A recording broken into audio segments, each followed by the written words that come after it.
Sean todos más que bienvenidos acá al aire, su querido profesor y anfitrión, el Ruso, esperando que se encuentren muy bien. El día de hoy les traigo una teoría conspirativa que me encontré por ahí y que a medida que iba escarbándola me di cuenta que estaba más entretenida que la mayoría de series de los últimos años. Es jodido cine, y hoy no vengo acá a desmentirla ni mucho menos, porque las novelas no tienen por qué remitirse a la realidad absoluta. Vengo a contárselas mientras al más puro estilo de uno de mis canales favoritos, Agujeros de Guión, señalo sus huecos argumentales.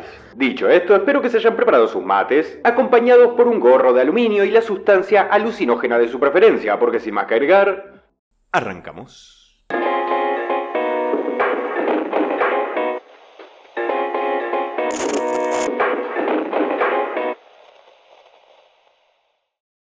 La teoría conspirativa que les traigo hoy, y por primera vez en el canal, es la del reset histórico. Una novela de la concha de su madre, si me preguntas. Se presenta como una narrativa que cuestiona la realidad y dice que el conocimiento que tenemos de la historia es falso, y que la historia mundial fue manipulada. Dime algo que no sepa, tonto. Hasta acá podríamos estar más o menos de acuerdo, ¿eh? Todos sabemos que la historia puede ser contada con base a sesgos o ideas preconcebidas según los intereses de quien la escriba.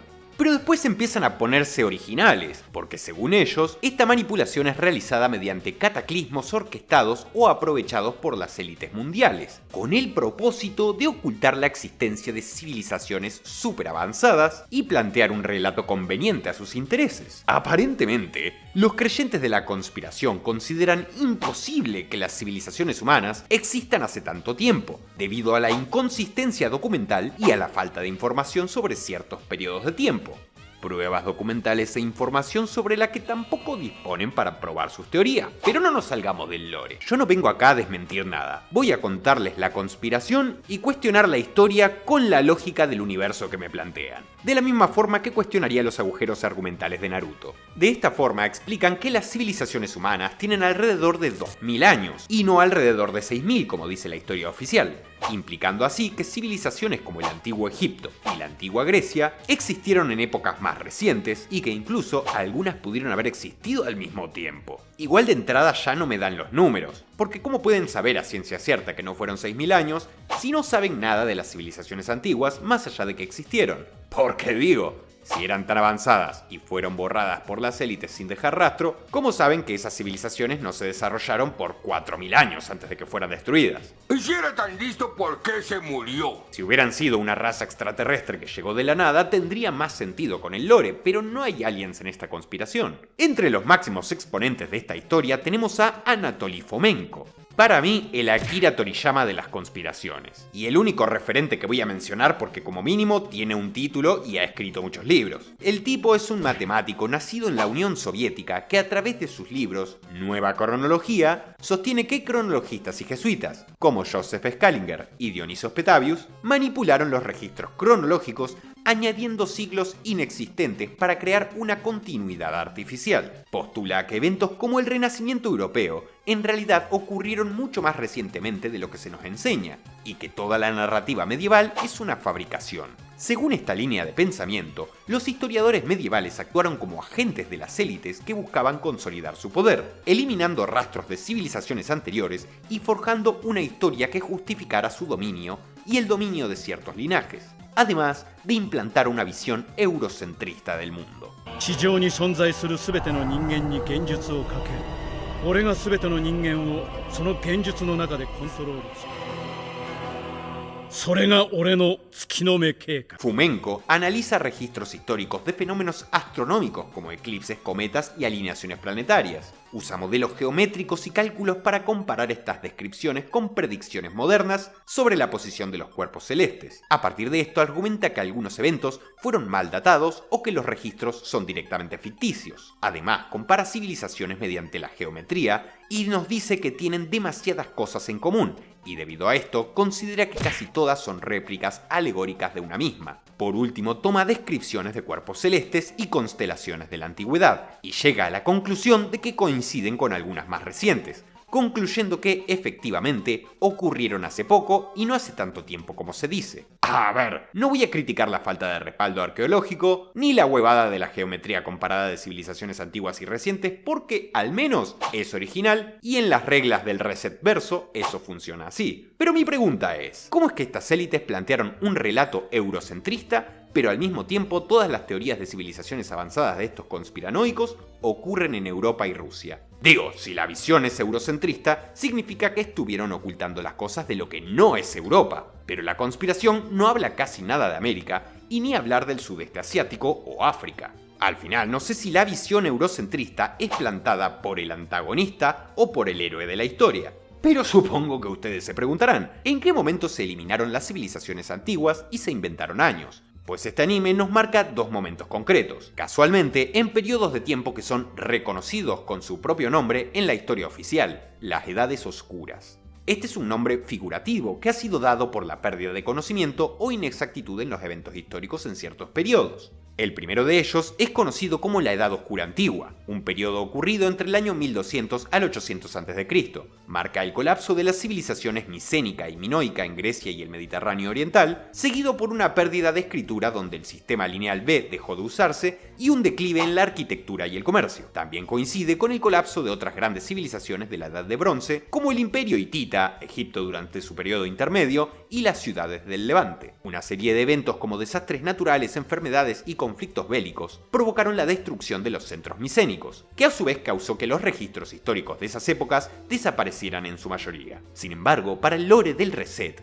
esto no fue así, sino que en la Edad Oscura Antigua, las élites mundiales se encargaron de borrar los vestigios de civilizaciones avanzadas que había previamente. Algunos creen que podría tratarse de Atlantis, aprovechando dichas catástrofes para ordenar ellos mismos las invasiones, apropiándose y heredando los restos de la tecnología de estas civilizaciones avanzadas para usarlos a fin de establecer su hegemonía, usando esta Edad Oscura Antigua como un periodo para terminar de erradicar los rastros de dichas civilizaciones y comenzar con el primer reset histórico. Esta parte del reset verso me parece bien construida. Me gusta cómo está justificado el poder de las élites con base al robo de las tecnologías de las sociedades antiguas y la inclusión de Atlantis en el lore. No tengo nada que recriminarle a esta parte, salvo la poca imaginación que tenían estas élites. No encuentro una razón para que estas élites hayan querido borrar y reescribir la historia, y en vez de inventarse algo mejor, dejaron ese periodo vacío, dijeron que no encontraron nada, y prefirieron ponerle Edad Oscura, cosa que prestaría mucho para interpretaciones esotéricas. Pero supongo que si estas élites hubieran inventado cosas mejores, la trama no tendría lugar. Eso sí que es conveniente. Pero aprieten bien esas nalgas porque se viene el mejor arco, el de Cristo Rey, papá. En la segunda temporada se nos cuenta el arco de Jesucristo, y acá los adeptos se dividen en dos ramas. El reset verso se amplía. Los aburridos creen que es una figura fabricada para establecer un relato y la influencia de la Iglesia Católica, cosa que, como digo, me parece súper aburrida porque es una versión usada por gente que no tiene nada que ver con esta conspiración incluso. Y la que más me gusta, con la que Anatoly Fomenko está de acuerdo, que dice que Jesús era un sobreviviente o heredero de las civilizaciones arrasadas, portador de un conocimiento prohibido y que sus milagros como caminar sobre el agua y resucitar a los muertos podrían haber sido habilidades tecnológicas o científicas avanzadas que parecieron sobrenaturales para la gente de su tiempo, y que su ejecución habría sido orquestada por estas élites debido a que no era fácil de manipular y movía fácilmente a las masas. Opa. No. La influencia de Jesús en la sociedad de aquel tiempo llevó a las élites a aprovechar su nombre después para reescribir y adulterar los escritos sobre él y su figura, a fin de consolidar un discurso que los beneficiara, escondiendo a muchas de esas élites en la Iglesia Católica. Dentro de esta manipulación, Fomenko comenta que incluso algunos eventos del Viejo Testamento como el éxodo de los judíos en Egipto habrían ocurrido posteriormente al Nuevo. Con base en sus comparaciones geométricas, dice que muchos hechos del Antiguo Testamento son muy parecidos a eventos recientes y por lo tanto son lo mismo, y ocurrieron en fechas cercanas, solamente que le hicieron cambios alegóricos. A ver, por un lado entiendo que si deja el Antiguo y el Nuevo Testamento como está, se genera un agujero de guión.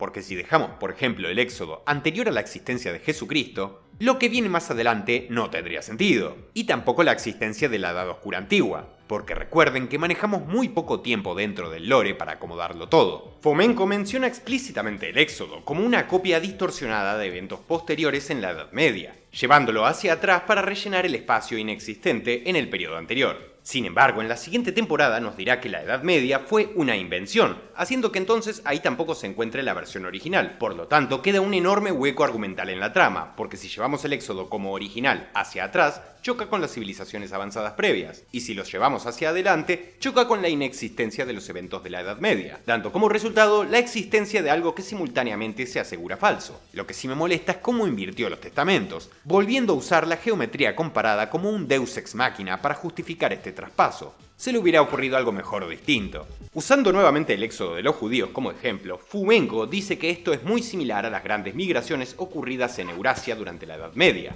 Según él, la estructura de los relatos puede representarse como un gráfico matemático, un conjunto de nodos y conexiones, siendo los nodos los eventos clave como la esclavitud, la huida y el cruce al mar, y las conexiones son las relaciones entre ellos, o sea, cómo pasaron de un evento a otro.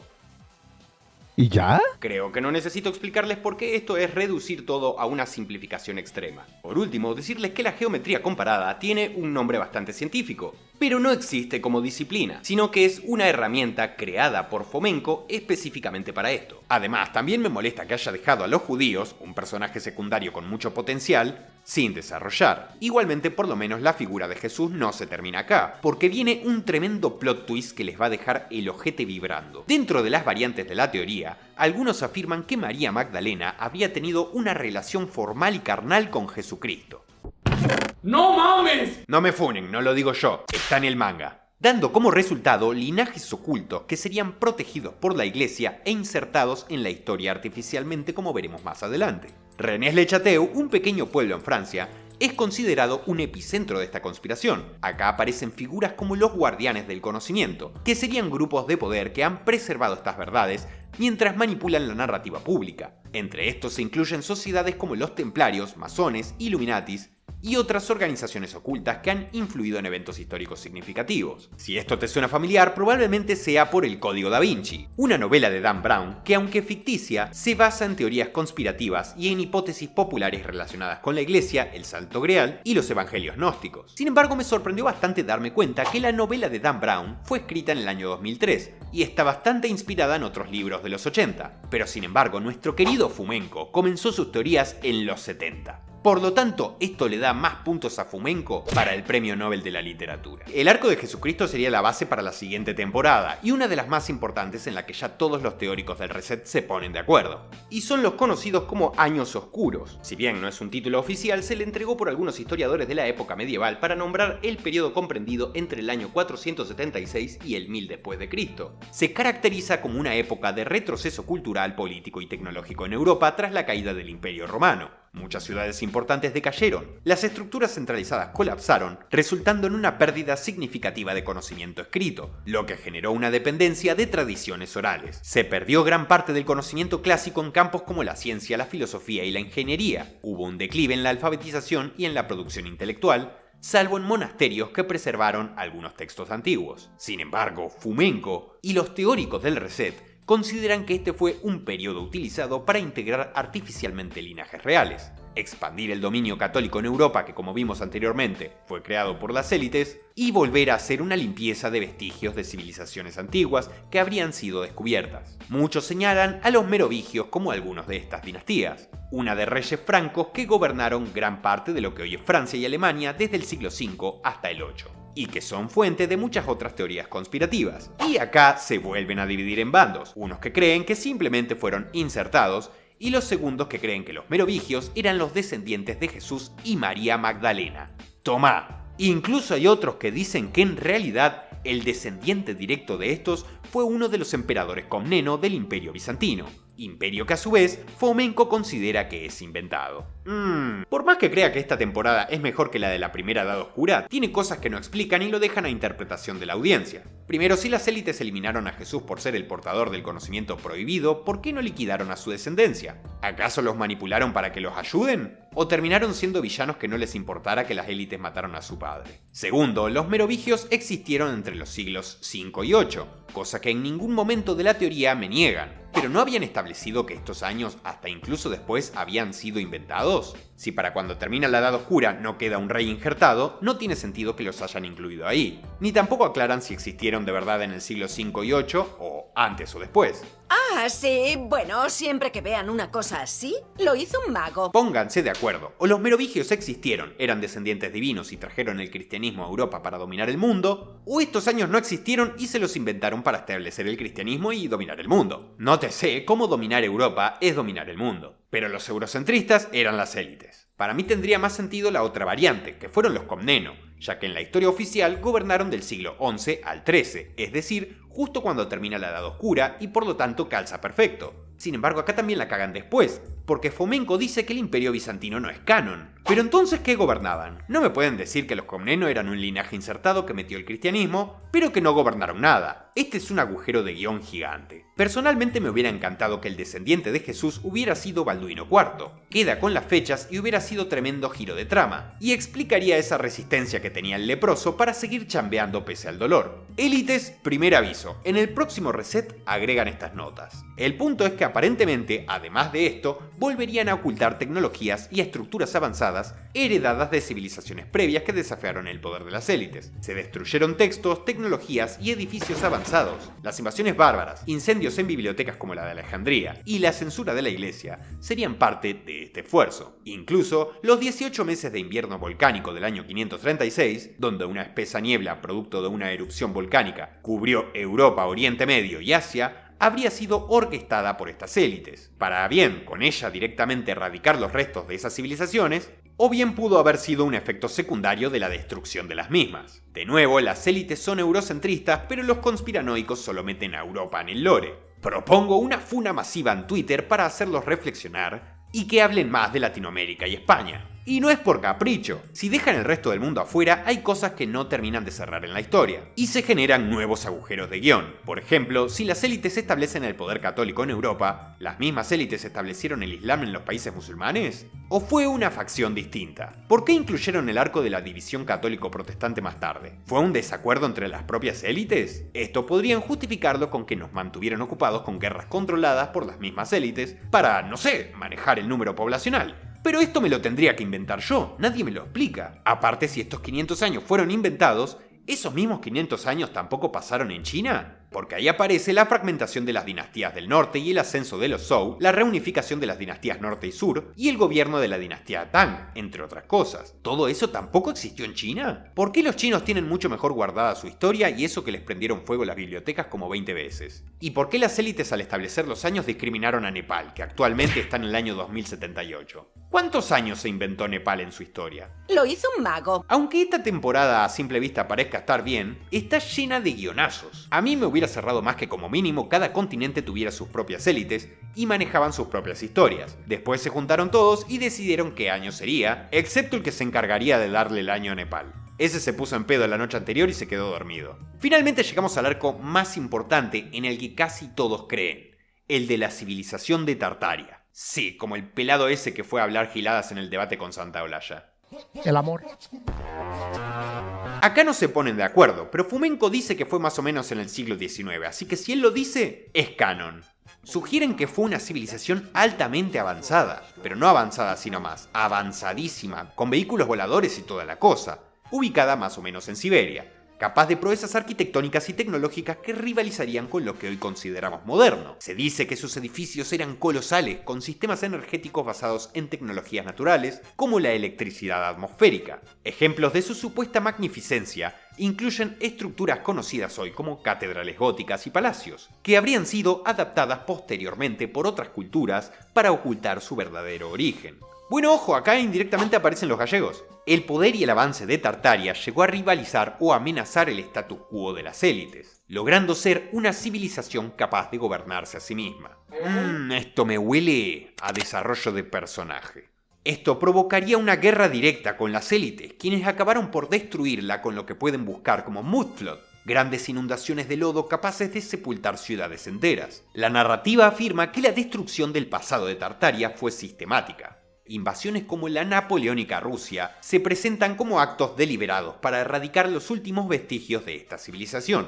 El incendio de Moscú en 1812 no habría sido tampoco un evento fortuito, sino una acción calculada para destruir registros arquitectónicos y documentales. Vuelve a molestarme esto. ¿Cómo se nota que el autor, porque es ruso, se empieza a autoinsertar en la obra? Que la ciudad de las 7 colinas no era Roma. Era Kiev.